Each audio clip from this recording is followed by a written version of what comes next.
مساء الفل، ما تيجوا بينا نعمل المحشي القمر ده المفلفل جميل تحفة، هتلفيه بسرعة الصاروخ. تعالوا بينا هنسمي الله كده ونصلي على الرسول ولايك وشير للوصفة.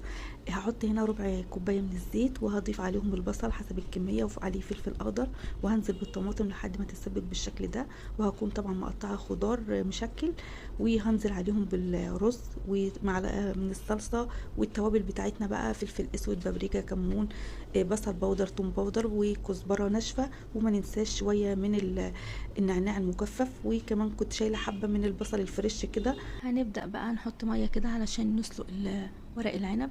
هحطه كده ومن غير ملح ومن غير ليمون من غير اي حاجه خالص، هروح جايه سلقاه بالشكل ده، وهشيل القطع الزياده اللي فيه.